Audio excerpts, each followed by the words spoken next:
शांति आप सभी बहन भाइयों को आशा ही नहीं पूरा भरोसा है, विश्वास है, निश्चय है और निश्चित है कि आप सभी बाबा के बच्चे सदा ही अच्छे, हंसते, मुस्कुराते और फरिश्तों जैसे चलते। तो खुश रहिए, मुस्कुराते रहिए, अपनी खुशियों से दूसरों को भी अनुभूति कराते रहिए। संडे की मुरली में था ना, बाबा ने कहा बच्चे बाकी मेहनत नहीं करो लेकिन अनुभूतियां अपनी, उसके जैसे सूर्य अपनी किरणों को फैलाता है, रोशनी के साथ साथ पावर भी देता है, तो अपने अनुभवों के द्वारा लोगों को अनुभूति कराओ। खुद भी मेहनत ज्यादा करने की जरूरत नहीं, बाबा तो मेहनत से छुड़ाने आया है ना। तो ना दूसरों से कराओ ना खुद, बस अनुभवों में पलो और पालो, पालना दो सभी को। 20 मई यानी 20/5/2025। मीठे बच्चे, बाबा आया है तुम बच्चों को अविनाशी कमाई कराने। अभी तुम ज्ञान रत्नों से जितनी कमाई करना चाहो उतनी कर सकते हो। प्रश्न है, आसुरी संस्कारों को बदल दैवी संस्कार बनाने के लिए कौन सा विशेष पुरुषार्थ चाहिए? बाबा कहते हैं संस्कारों को बदलने के लिए जितना हो सके देही अभिमानी रहने का बच्चे अभ्यास करो। देह अभिमान में आने से ही आसुरी संस्कार बनते हैं। बाप आसुरी संस्कारों को दैवी संस्कार बनाने के लिए आए हैं।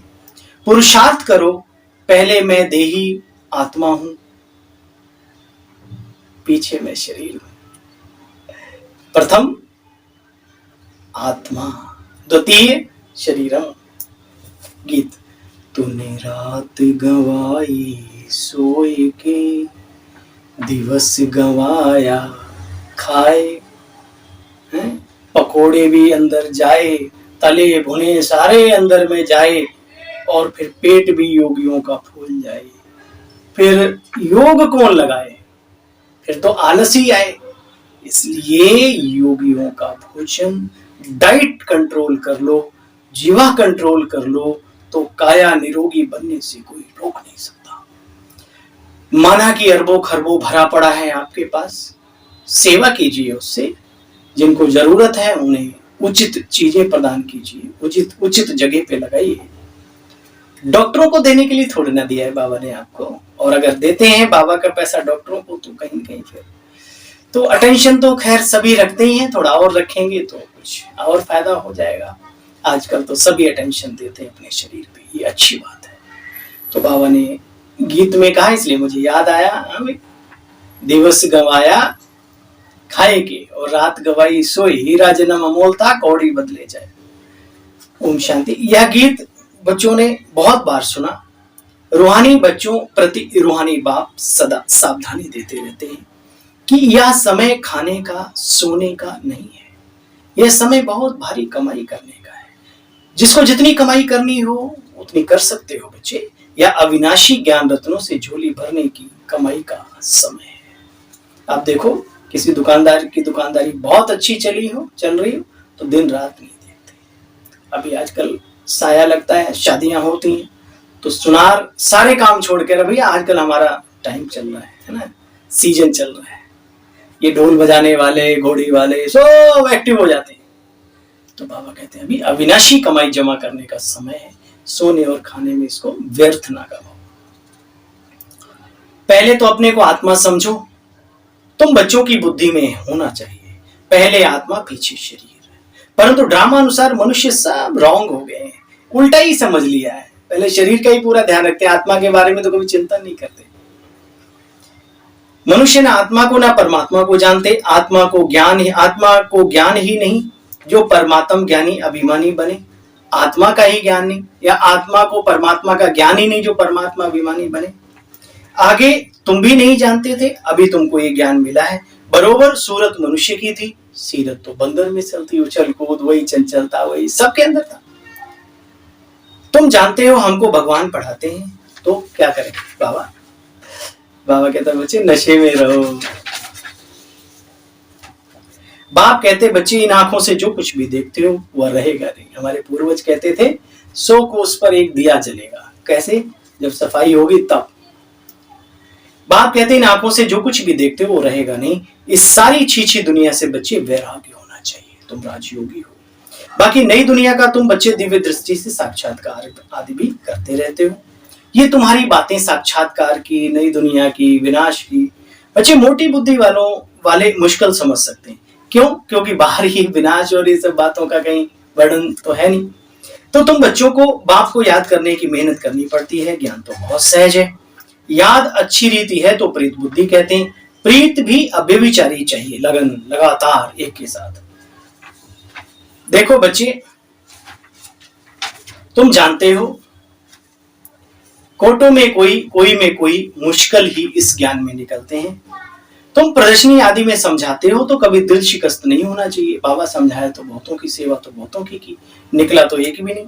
तो बाबा कहते प्रजा तो बनती है ना, मंजिल बड़ी है, मेहनत लगती है बच्चे। मेहनत है याद की, उसमें बहुत फेल होते हैं। याद भी अव्यभिचारी चाहिए। माया बच्चों को घड़ी घड़ी बाबा की याद भुला देती है। मेहनत बगैर बच्चे कोई भी विश्व का मालिक बन न सके। तो पुरुषार्थ करना चाहिए ऊंच पद पाने का, विश्व का मालिक बनने का। याद रहे हम ही सुख धाम के मालिक थे, फिर बनेंगे। अनेकों बार चक्कर लगाया है। अब बाप को याद करना है, फिर ऊंच पद पाना है। परंतु माया बहुत बिगड़ डालती है। बाबा के पास बड़े बड़े समाचार आते हैं, बाबा ये हुआ, बाबा ये हुआ। देखो बाबा को तो सब बताते थे ना। अच्छा, मीठे मीठे स्किल दे बच्चों प्रति माता पिता बाप दादा का याद प्यार और गुड मॉर्निंग। रूहानी बाप की रूहानी बच्चों को नमस्ते। बाबा आपको भी हम सभी रूहानी बच्चों की नमस्ते नमस्ते। ओम शांति। शुक्रिया मीठे बाबा, आपकी तो कमाल है, कमाल। एक बाप से अव्यभिचारी प्रीत रखते रखते कर्मातीत अवस्था को बच्चे पाना है। इस पुरानी देह और पुरानी दुनिया से बेहद का वैराग्य हो। कोई भी कर्तव्य बाप के डायरेक्शन के विरुद्ध नहीं करना बच्चे। युद्ध के मैदान में कभी हार नहीं खानी। हारना अलग बात है, हार खाके हार को मानना वो एक अलग बात है। एक बार कोई लुढ़क गया, फिर से उठ के खड़ा होकर फिर युद्ध करता है, जीत जाता है। ऐसा थोड़ी एक बार ढेर हो गया तो गया काम से। इसलिए अगर कहीं कोई तूफान आ जाए, कोई मनोविकार हावी हो जाए, कोई तन का हिसाब किताब आ जाए तो क्या हो, कोई बात, फिर से हार मानो नहीं, हार खाओ नहीं। हार जाते हैं तो हार खा लेते हैं, बाबा उसी के लिए मना करते हैं। बाबा कहते बच्चे देखो युद्ध के मैदान में कभी भी हार नहीं खानी, डबल अहिंसक भी बनना है। वरदान है आज वरदानी बाबा का, वरदानी मूर्त बच्चों के लिए। शुभ भावना से सेवा करने वाले बाप समान अपकारियों पर भी उपकारी भव। जैसे बाप अपकारियों पर भी उपकार करते हैं, ऐसे आपके सामने कैसी भी आत्मा हो, लेकिन अपने रहम की वृत्ति से, शुभ भावना से उसे बच्चे परिवर्तन कर दो। यही सच्चा पैगाम है। जैसे साइंस वाले रेत में भी खेती पैदा कर लेते हैं, ऐसे साइलेंस की शक्ति से रहम दिल बन अपकारियों पर भी उपकार कर धरनी का परिवर्तन करो। स्व परिवर्तन से, शुभ भावना से कैसी भी आत्मा परिवर्तन हो जाएगी। क्यों? क्योंकि शुभ भावना सफलता अवश्य दिलाती है, प्राप्त कराती है। स्लोगन है, ज्ञान का सिमरण करना ही हर्षित रहने का आधार है। नहीं तो टेंशन बहुत। बाबा की बातों को चिंतन मिलाओ, टेंशन खत्म। ज्ञान का सिमरण करना ही सदा हर्षित रहने का आधार है। अब व्यक्ति इशारा है रूहानी रॉयल्टी और प्यूरिटी की पर्सनैलिटी को बच्चे धारण। आप ब्राह्मणों जैसी रूहानी पर्सनैलिटी सारे कल्प में किसी की भी नहीं है बच्चे, क्योंकि आप सबकी पर्सनैलिटी बनाने वाला परम है। आपकी सबसे बड़े से बड़ी पर्सनैलिटी है। स्वप्न में, संकल्प में भी संपूर्ण प्यूरिटी बनी रहे। सपने में भी धोखा ना खाओ पवित्रता के मामले में। इस प्यूरिटी के साथ साथ चेहरे और चलन में भी रूहानियत की पर्सनैलिटी है। अपनी इस पर्सनैलिटी में बच्चे सदा स्थित रहो, स्वतः ही सेवा होती रहेगी। जी बाबा। ओम शांति। आप सभी को कल फिर मिलते हैं बाबा की मधुर मुरली का सार लेकर। तब तक के लिए ओम शांति, नमस्कार।